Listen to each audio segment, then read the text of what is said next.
रोई रोई अखियां सुखी गया पानी मेरी हो।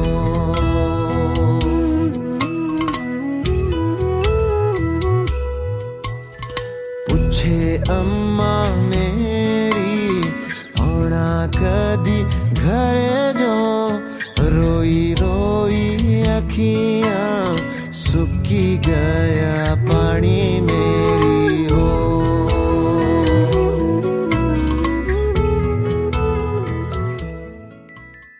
हेलो फ्रेंड्स, स्वागत है आपका इस स्पेशल इंटरव्यू में। और आज हम जिस शख्सियत की इंटरव्यू करने जा रहे हैं उनसे आप सभी वाकिफ़ हो गए होंगे इन दिनों, क्योंकि इन दिनों उनकी बहुचर्चित फिल्म सांझ पूरे देश में रिलीज़ हुई है। और सांझ जो है वो पहली पहाड़ी फिल्म है, पहली हिमाचली फिल्म है, और इस पर हम सभी हिमाचलियों को गर्व होना चाहिए। ये पहली ऐसी फिल्म है जो थिएटर में रिलीज़ हुई है और पूरे नेशन में रिलीज़ हुई है। ये इस प्रोजेक्ट के बारे में थोड़ी पूछेंगे। और फिल्म यहाँ पे अंतरिक्ष मॉल में इस वक्त हम हैं हमीरपुर के, यहाँ पे हम लोग जाएंगे थिएटर में देखने इस फिल्म को। थोड़ी देर में वो शुरू होने वाली है। और उससे पहले जो डायरेक्टर साहब हैं इस फिल्म के सांझ के, अजय सकलानी, वो हमारे साथ मौजूद हैं। अजय सकलानी जी, पहले तो हमारी पूरी टीम की तरफ से आपको बहुत बहुत मुबारकें सांझ को लेकर। Thank you so much.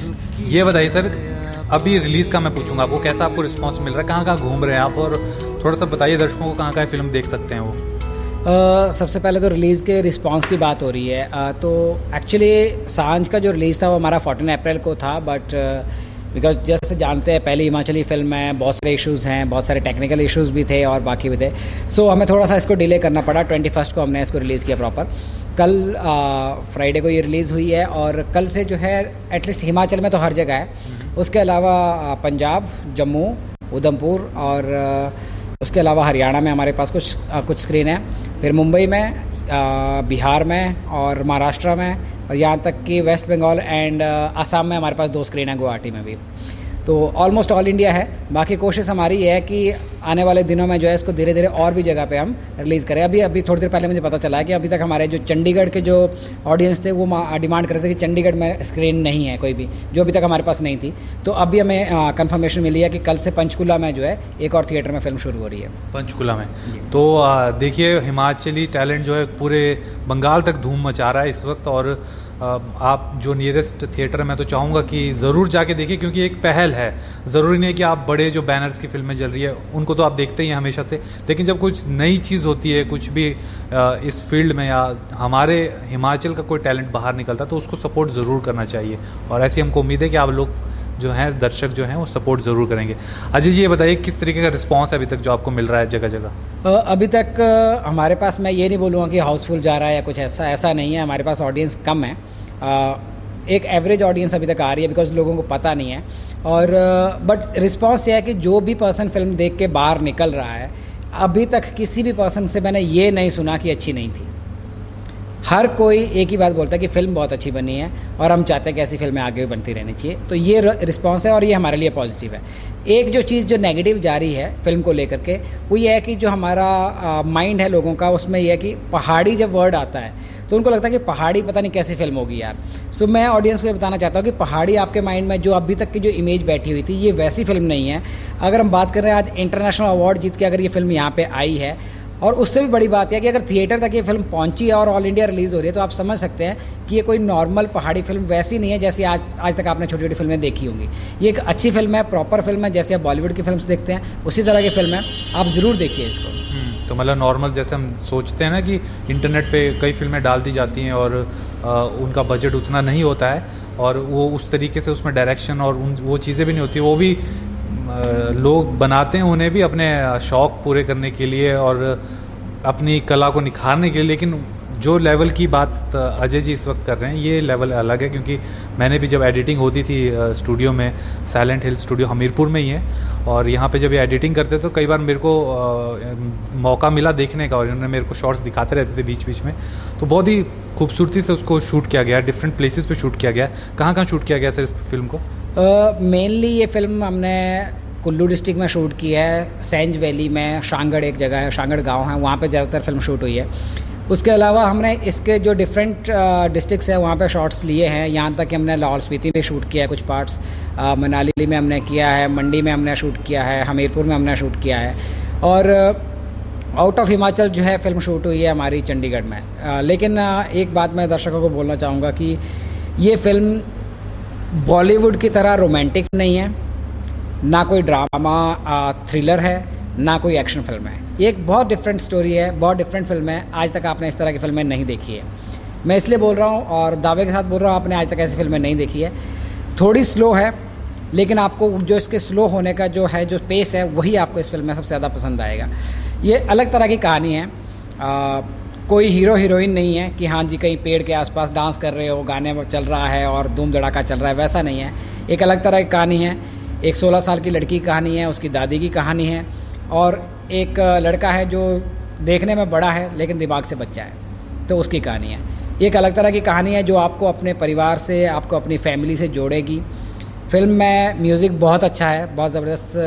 Music मतलब मोहित चौहान ने भी इसमें गाना गाया है और शिशिर और अभिषेक ने लमन बैंड के, उन्होंने भी बैकग्राउंड स्कोर दिया इसमें। हाँ, मोहित चौहान ने एक नहीं 2 गाने गाए हैं फिल्म में।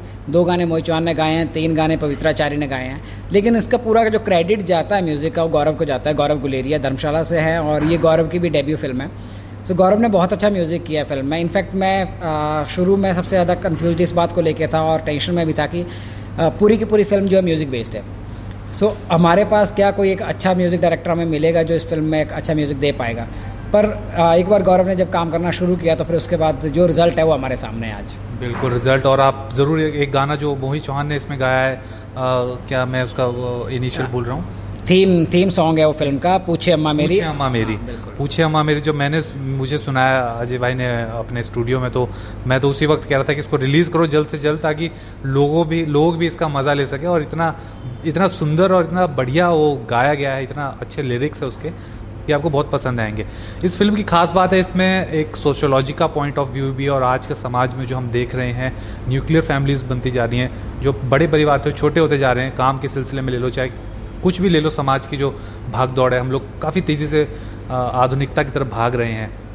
उस आधुनिकता की तरफ भागते वक्त हम क्या क्या चीज़ें पीछे छोड़ देते हैं, किन किन रिश्तों को हम पीछे छोड़ देते हैं, और क्या क्या वो जो रिश्ते पीछे छूटते हैं उन्हें क्या क्या उम्मीदें होती हैं हम लोगों से।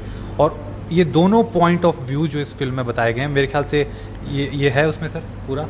और ये इसको आपने किस तरीके से एक जो रोल आपको, क्योंकि आपको एक वृद्ध की, एक बूढ़ी अम्मा की भी आपको साइकोलॉजी उसमें दिखानी थी, एक बहुत ही टीनेज जिसको कहेंगे वो भी एक साइकोलॉजी दिखानी थी, और पेरेंट की साइकोलॉजी भी दिखानी थी, कि डायरेक्शन कितना मुश्किल था या कितना आसान था। इसमें ना 3 जनरेशन्स की बात हो रही है। एक वो जनरेशन जो विलेज में रहती है, एक वो जनरेशन जो विलेज छोड़ करके शहरों में चली गई है, और एक वो जनरेशन जो शहरों में ही पली बढ़ी है। तो 3 डिफरेंट जनरेशन है। इन 3 डिफरेंट जनरेशन्स की पूरी बात इस फिल्म में है। जो मेन सब्जेक्ट है वो है migration, separation and solitude. Migration, जो गांव से आज लोग माइग्रेट होकर शहरों में जा रहे हैं, उनकी कहानी है, और उनके पीछे छूटते जो उनके माँ बाप हैं उनकी कहानी है। सेपरेशन जो है, जो हमने बताया 16 साल की लड़की है, उसका अपने माँ बाप से सेपरेशन, या उसकी दादी का अपने बेटे या बहू से सेपरेशन, वो है। सॉलिट्यूड जो अकेलापन है, लोनलीनेस जिसको हम बोलते हैं। तो अकेलापन जो है वो दादी का, गांव में रहने वाले बुजुर्गों का अकेलापन, और जो पोती शहर में पली बड़ी है उसका गांव में उसको छोड़ जाना पेरेंट्स का, वहाँ पे उसका जो अकेलापन। तो इसी पे पूरी की पूरी थीम बेस्ड है। सो डिफ़िकल्टी की जहाँ तक बात आती है, डिफ़िकल्टी देखो हर चीज़ में होती है कहीं ना कहीं जब आप काम कर रहे हो तो, बट एज सच इस तरह के कुछ डिफ़िकल्टी नहीं थी इस फिल्म में, फाइनेंशियल चीज़ों के अलावा। बाकी हमने अच्छे से किया है सारा काम, और टाइम लगा है फिल्म को बनने में, प्रॉपर 2 साल लग गए हैं। और बजट भी हमारा इनिशियली तो ये बहुत ज़ीरो बजट से हमने शुरू की थी, लेकिन आज रिलीज़ होने तक जो है ये फ़िल्म आराम से 1 करोड़ 25 लाख क्रॉस कर चुकी है। और काफ़ी अच्छा बजट, काफ़ी बड़ा बजट फिल्म का गया है रिलीज़ होने तक, ऐसा नहीं है। सो अगर ये भी लोगों के माइंड में है कि पहाड़ी फिल्म है, तो एक बात बता दूं कि 1 करोड़ 25 लाख क्रॉस करना किसी फिल्म के लिए, आप समझ सकते हैं कि ये वो पहाड़ी फिल्म नहीं है जिस तरह से आप समझ रहे हैं, एक अच्छी फिल्म है। सो ज़रूर देखनी चाहिए। दूसरा, मैं एक बात बोलना चाहूँगा सभी दर्शकों से जो भी अभी इस शो को देख रहे हैं, कि ये एक तोहफ़ा है जो आप अपने पेरेंट्स को देते हैं, या आप अपने फैमिली मेम्बर्स को दे सकते हैं। आप आज के टाइम पे जब आप कोई फिल्म देखने जाते हैं तो आपके माइंड में सबसे पहले डाउट ये रहता है कि बच्चों के साथ जाएं या ना जाएं, माँ बाप के साथ जाएं या ना जाएं, या सिर्फ फ्रेंड्स के साथ जाके फिल्म देखा है। बट ये फिल्म एक ऐसी फिल्म है जिसमें अगर आप अपने पेरेंट्स के साथ या बच्चों के साथ जाकर के इस फिल्म को देखते हैं, तो बिल्कुल, तो मैं आपको अश्योर करता हूँ फिल्म देखने के बाद आप मुझे थैंक यू ज़रूर बोलेंगे। तो फिल्म देखने के बाद अजय जी को आप थैंक यू ज़रूर बोलेंगे, क्योंकि पूरी पारिवारिक फिल्म है और एक एक्सपेरिमेंट भी है हिमाचली फिल्म को लेकर। और जब भी हिमाचल के फिल्म की या कल्चर की बात की जाएगी फ्यूचर में, तो इस फिल्म का नाम मैं तो इतना कह सकता हूँ कि सुनहरे अक्षरों में लिखा जाएगा। और अजय जी की कोशिश को भी बहुत ही सुनहरे अक्षरों में लिखा जाएगा। भविष्य में बच्चे पढ़ेंगे एटलीस्ट एचपी बोर्ड की किताबों में कि पहली हिमाचली फिल्म जो लार्ज स्केल पे प्रोड्यूस हुई थी वो कौन सी फिल्म थी। और ये सर, ये थोड़ा सा हमको इस चीज़ के बारे में बताइए कि कितना मुश्किल था एक ऐसी जगह पर फिल्म को बनाना और इस लेवल की फ़िल्म को बनाना जहाँ पे पहले कोई आपके पास एक्सपीरियंस बंदा नहीं था या कोई ऐसा सोर्स नहीं था, एक आइडल नहीं था आपके पास जिसको जाके आप उसके साथ सीख सकें, आप उसके एक्सपीरियंस शेयर कर सकें हिमाचल का। तो वो कितना मुश्किल था? इसमें काफ़ी सारी चीज़ें मुश्किल थी हमारे लिए। देखो, सबसे पहली बात आती है आपकी फाइनेंस को लेकर। जब हम बात करते हैं कि हिमाचली लैंग्वेज में फ़िल्म बना रहे हैं, तो कोई भी पर्सन जो है रेडी नहीं है कि हाँ वो उसको फाइनेंस करे या पैसा लगाए। सो किस तरीके से आप करेंगे, कैसे आपको पैसा इकट्ठा करना है, सबसे पहले प्रॉब्लम हुआ है। दूसरी प्रॉब्लम उसके बाद ये थी कि जब आप ऑडिशन ले रहे हो तो उस टाइम पे जो एक्टर्स हैं वो इंटरेस्टेड नहीं है। वो इसलिए इंटरेस्टेड नहीं है कि आप बोल रहे हो पहाड़ी फिल्म है, पहाड़ी फिल्म वो वर्ड सुन करके वो उसमें काम करने को रेडी नहीं है। और इनफैक्ट जो आर्टिस्ट आज जिन्होंने इस फिल्म में काम किया है, उनमें भी ज़्यादातर आर्टिस्ट ऐसे थे, जब वो शुरू में फिल्म में काम करने के लिए आए थे तो उनका यह था कि चलो जो भी बन रहा है कर लेंगे, आ जाएगा, हो जाएगा जो भी जैसे भी है। लेकिन उनको भी पता नहीं था कि हम क्या काम करने जा रहे हैं, वो भी इतने सीरियस नहीं थे। तो वो भी डिफ़िकल्टी थी। उसके बाद फिर इसको कंटिन्यू रखना, चीज़ों को शूट कंप्लीट करना। शूटिंग में बहुत सारे इश्यूज़ हैं लोकेशंस को लेकर के, और डिफ़िकल्टी हर जगह ही थी। इनफैक्ट मतलब जो सपोर्ट हमें चाहिए प्रॉपर, वो सपोर्ट हमें नहीं मिला है कहीं से। अगर हम बोले लोकेशंस को लेकर के हमारे लिए इश्यूज़ क्रिएट किए गए। एक बात मैं शेयर करना चाहूँगा जो मैंने आज तक कभी किसी को बताई नहीं है। शूटिंग के टाइम पे इस फिल्म की शूटिंग रोकने के लिए कुल्लू से डीएसपी स्पेशली सेंज वैली में आते हैं रेड डालने के लिए, और हमारे ऊपर इल्ज़ाम लगाते हैं कि ये ड्रग सप्लाई कर रहे हैं यहाँ से। हमारा सारा सामान उठा के बाहर फेंक देते हैं। और ऐसा हुआ एक्चुअल में? बिल्कुल। और हमें धमकी दी जाती है कि अभी के अभी यहाँ से चले जाओ सब छोड़ के, नहीं तो कल से सब लोग जेल में होंगे। आपने कोई एक्शन लिया उस वक्त? मैं एक्शन लेने के उसमें नहीं था। अगर मैं एक्शन लेता तो मेरा 5 लाख का नुकसान था एक दिन के शूट का। मैं शूट नहीं रोक सकता था, मेरे पास वो पैसा बड़ी मुश्किल से आता है, तो मैं एक्शन नहीं ले सकता था। तो इस तरह की चीज़ें हमें की गई। एक और बड़ी स्पेशल बात है जो आज मैं एक्चुअली डिस्क्लोज करने जा रहा हूँ कि जब हमने इस फिल्म की शुरुआत की थी तो हिमाचल गवर्नमेंट को हमने एक लेटर भेजा था इस फिल्म के बारे में। तो वहाँ से हमारे पास रिस्पांस आता है कि आप जो फिल्म बना रहे हैं, आप इसको हिमाचली फिल्म नहीं बोल सकते। ये फिल्म हिमाचली नहीं है, क्योंकि हिमाचली कोई लैंग्वेज नहीं है। अगर कोई लैंग्वेज है तो डोगरी है, और डोग की लैंग्वेज है। सो आप आज से ही इस फिल्म को हिमाचली फिल्म बोलना बंद कर दीजिए, और हिमाचली के नाम पे जो है आप इस फिल्म को मत बनाइए। ये मतलब सरकारी ये मेरे पास ऑफिशियल लेटर है art and culture department, language and culture department के डायरेक्टर का साइंड लेटर, जो हमें शिमला से स्पेशली ये लेटर भेजा गया था। बड़ी सारी चीज़ें इसमें हुई है, रोकने की बहुत कोशिश हुई है। मुझे ये समझ नहीं आया कि एक्चुअल में प्रॉब्लम किसको हो रही है और क्यों हो रही है। क्या पॉलिटिशियंस को प्रॉब्लम हो रही है, क्या किसी डिपार्टमेंट को प्रॉब्लम हो रही है? क्योंकि हम टांकरी को इंट्रोड्यूस कर रहे हैं, तो क्या लैंग्वेज एंड कल्चर डिपार्टमेंट को प्रॉब्लम हो रही है कि ये टांकरी को कैसे इंट्रोड्यूस कर सकते हैं जिसको हमने आज तक आगे नहीं लेके आए? या फिर जहाँ पे हम शूट कर रहे थे वहाँ पे एडमिनिस्ट्रेशन को प्रॉब्लम थी, जो हमारे इसमें जो है पुलिस की रेड डलवाई गई। हम गवर्नमेंट उसमें गेस्ट हाउस में रह रहे थे इसके फॉरेस्ट के, तो फॉरेस्ट के गेस्ट हाउस में हम रह रहे हैं, वहाँ पे पुलिस रेड डाल रही है और रेस्ट हाउस वालों को पता नहीं है कि क्या हो रहा है। ऐसा कैसे पॉसिबल है? सो बहुत सारी प्रॉब्लम्स थी। जो हमारे लिए जो प्रॉब्लम्स थी वो अलग थी, लेकिन जो प्रॉब्लम्स क्रिएट की गई वो एकदम अलग। ऐसा क्यों आपको लगता है? क्यों, किसका इसमें वजह क्या रही होगी सरकार की? देखो, प्रॉब्लम्स किसने क्रिएट की मैं एग्जैक्टली ये नहीं बोल सकता, लेकिन प्रॉब्लम्स क्रिएट करने की कोशिश हुई है। वजह क्या है मुझे ये भी नहीं पता, मुझे आज तक नहीं समझ पाया कि क्या वजह थी। लेकिन इस तरह की बहुत सारी चीज़ें रही जहाँ पे कि मतलब हमें रोकने की कोशिश की गई हर स्टेप पे। और एक सबसे बड़ी बात शायद आप जानते होंगे कि हमने जो इस फिल्म के लिए लीड एक्टर जो सिलेक्ट की थी, उस एक्टर को हमें नहीं पता था कि उसको पहले से प्लान किया गया है कि ये एक्टर जो है शूटिंग के पिछले दिन छोड़ के जाएगी। और 14 सितंबर को हम यहाँ से शूटिंग के लिए निकलने वाले थे। 13 सितंबर को रात को 12 बजे मेरे ऑफिस में हमीरपुर और बिलासपुर से 15 से 20 लड़के आते हैं, 5-6 गाड़ियाँ भर के, और हमें धमकी देते हैं कि यहीं पे मारेंगे तुम लोगों को। इस लड़की को लेके जा रहे हैं हम यहाँ से। और ये बाद में हमें पता चला कि एक्चुअल में पूरा प्लान था कि हमारी शूटिंग जो है रोक दी जाए, इसलिए लीड एक्टर को जो है पूरा प्लान करके जो है वो किया गया था। लड़की का नाम नहीं मैं बताऊंगा, उसका भी अपना करियर है फ्यूचर में, लेकिन ये सारी इस हद तक जो है यहाँ पे पॉलिटिक्स गेम खेली जा रही थी इस फिल्म को रोकने के लिए। बहुत ही दर्शकों, ये तो बहुत ही कहेंगे जिसको शॉकिंग बात है कि अगर कोई टैलेंट हमारे हिमाचल का, पहाड़ों का टैलेंट अगर इस तरीके से आगे आने की कोशिश करे, उसको सपोर्ट करने के बजाय अगर आपको सपोर्ट नहीं भी करना तो आप एक कोने में बैठ के उसको देखते रहिए ना। आपको बीच में उसको इस तरीके से उसको इंटरप्ट करने का या इस तरीके से उन चीज़ों को ख़राब करने का कोई अधिकार नहीं है। और ये बहुत ही शर्म का विषय है अगर जो जैसा कि इन्होंने आरोप लगाए हैं हिमाचल गवर्नमेंट पर, अगर वाकई ऐसा, क्योंकि इस वक्त मैं बैठ कर यहाँ सत्यता स्थापित तो नहीं कर सकता, लेकिन अगर ऐसा है मैं आपको स्पेशली वो लेटर में आपको प्रॉपर कॉपी दूंगा जो मेरे पास लैंग्वेज एंड कल्चर डिपार्टमेंट से जो लेटर आया है। हाँ जी, मेरे पास उसकी कॉपी है। लैंग्वेज एंड कल्चर डिपार्टमेंट का जो लेटर है तो अपने आप में अद्भुत, मेरे को लगता है इसको अजूबे में शामिल करना चाहिए कि अगर वो ये कह रहे हैं कि डोगरी जो लैंग्वेज हो क्योंकि जम्मू की है और आप हिमाचली फिल्म किसी को नहीं कह सकते, तो मुझे ये समझ आता कि हिमाचल शब्द पे अधिकार क्या सिर्फ सरकार का या किसी एक विभाग का है? हिमाचल पर अधिकार हम सब लोगों का है, जिन्होंने मिलकर, हम पहाड़ी लोगों ने मिलकर हिमाचल को बनाया। जैसे इस देश पर अधिकार किसी एक पार्टी का, एक गवर्नमेंट का, एक ऑफिसर का नहीं है, इस पे हम सब भारतवासियों का अधिकार है हमारे देश के ऊपर। तो उसी प्रकार इस राज्य के ऊपर भी हम सभी का अधिकार है। तो ये बहुत शर्म की बात है अगर जो लोग इन चीज़ों में इंडल्ज्ड हैं और अगर हमारी ये बात सुन रहे हैं तो उनको भी शर्म आनी चाहिए कि वो सिर्फ अपनी इन हरकतों से आगे हमारा जो टैलेंट है जो उभर सकता है उसको भी नुकसान पहुंचा सकते हैं। कल को आप ही के बच्चे हो सकते हैं जो इस फील्ड में आने की कोशिश करें, उनके साथ भी ऐसी घटनाएं दोहराई जाएंगी अगर ये ट्रेंड रुका नहीं तो। खैर वापस आते हैं हम फिल्म के ऊपर। पॉलिटिक्स ज़्यादा हो जाती है हमारे देश में और वैसे भी क्रिएटिव लोगों को काफ़ी प्रॉब्लम आती हैं, ये हम अमूमन देखते हैं इन चीज़ों को। बहरहाल ये बताइए सर कि अभी क्या प्लान है आगे इस फिल्म को लेकर, आप क्या विजन रखते हैं और आगे आपके क्या प्लान है फ्यूचर के?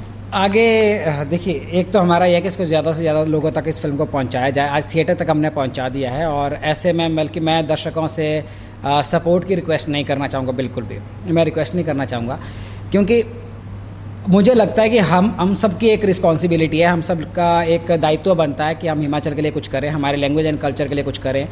और अगर हम सिनेमा की डेवलपमेंट के लिए आज काम कर रहे हैं, सो हमारा जो रिस्पॉन्सिबिलिटी थी कि एक फ़िल्म बना करके प्रॉपर सिनेमा हॉल तक पहुंचाया जाए। आज तक हिमाचल से कोई फिल्म नहीं पहुंच पाई, हमारी रिस्पॉन्सिबिलिटी थी कि पहुंचाया जाए, वो हमने पूरी की है। अब आगे दर्शकों को ये है कि उनकी भी जो रिस्पॉन्सिबिलिटी है कि अगर फ्यूचर में एक अच्छा सिनेमा देखना है तो ये उनकी रिस्पॉन्सिबिलिटी बनती है कि आज वो जा करके इस फिल्म को देखें। अगर वो इस फिल्म को देखते हैं तो इस फिल्म, अगर ये फिल्म चलती है तो कल को जो हमारी सरकार है उसकी भी आंखें खुलेगी, वो भी कुछ ना कुछ जो आगे फिल्म मेकिंग के लिए करेंगे, शायद कोई स्कीम्स उसके बाद शुरू करें, या फिर बहुत सारे और भी जो लोग फिल्म्स बनाना चाहते हैं लेकिन कुछ रीज़न से, स्पेशली इस डर से नहीं बना पा रहे हैं कि फिल्म इंडस्ट्री का यहाँ पे कुछ बन नहीं सकता, तो उन सब का हौसला बढ़ेगा और कल आपको अच्छी फिल्में देखने को मिलेगी। सो मैं सपोर्ट की रिक्वेस्ट नहीं कर रहा हूँ, मैं और हमारे यहाँ के क्या बोलते हैं रोजगार को लेकर, और एक इंडस्ट्री डेवलप होगी तो कई सारे रोजगार भी होंगे, हमारी इकोनॉमी भी स्ट्रांग होगी, बहुत कुछ है। तो मैं इसलिए डायरेक्टली ये बोलूँगा कि मैं रिक्वेस्ट नहीं करूँगा, मैं आपको सीधे सीधे बोलता हूँ कि आप फिल्म जाके देखिए। अगर आप हिमाचल के बारे में सोचते हैं, आप हिमाचल में कुछ करना चाहते हैं, हिमाचल में फिल्म इंडस्ट्री लाना चाहते हैं, तो आपको जाके देखनी होगी।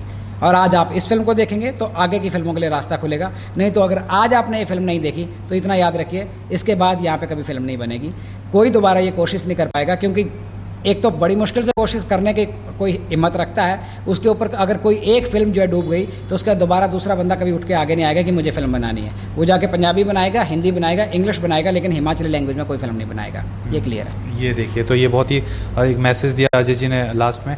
और अब हम खुद जाएंगे इस फिल्म को देखने के लिए, उसके बाद आपको मैं बताऊँगा इस फिल्म के बारे में। हो सकता है मेरी ज़िंदगी का पहला फिल्म रिव्यू हो, क्योंकि मैं खुद फिल्म का बहुत बड़ा शौकीन रहा हूँ और फिल्मों को बहुत ही कीनली ऑब्जर्व करता हूँ मैं, चाहे एडिटिंग हो उनकी, चाहे कैमरा वर्क हो, चाहे डायरेक्शन हो। तो मैं कोशिश करूँगा कि आपको बताऊँ कि क्या क्या चीज़ें इसमें हैं, और क्योंकि ये एक प्रयास है हिमाचल की फिल्म इंडस्ट्री को उभारने का और उसको स्टार्ट करने का। आई थिंक आपको अभी जाना चाहिए, क्योंकि मुझे अंदर से आवाज़ आ रही है कि फिल्म कहाँ तक पहुँच चुकी है। ऑलरेडी आप बहुत कुछ पार्ट मिस कर गए हैं, तो आपको अभी खत्म करके निकलना और अजय चाहिए। जी से मैं जो मिस किया पार्टों में इनसे पूछ भी लूँगा और साथ में हम लोग देखेंगे ये फिल्म और उसके बाद आपको बताएंगे कि कैसी हमको ये फिल्म लगी। और इस शो को देखने के लिए बहुत बहुत शुक्रिया। इस फिल्म को देखिए, सांझ को देखिए, सपोर्ट कीजिए पहाड़ी सिनेमा को, चाहे कोई भी हो, अजय भाई हो, चाहे XYZ कोई भी डायरेक्टर हो, प्रोड्यूसर हो, फिल्म मेकर हो, गाना गाने वाले हों, सॉन्ग राइटर हों, सपोर्ट कीजिए इन लोगों को किसी भी लेवल पे हो, क्योंकि जो संघर्ष कर रहा है उसको सपोर्ट करना बहुत ज़रूरी है। बहुत बहुत शुक्रिया इस शो को देखने के लिए।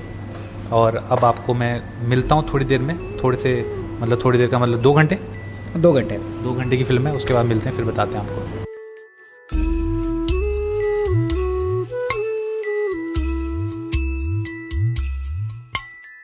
पूछे अम्मा मेरी आना कदी घरे जो रोई रो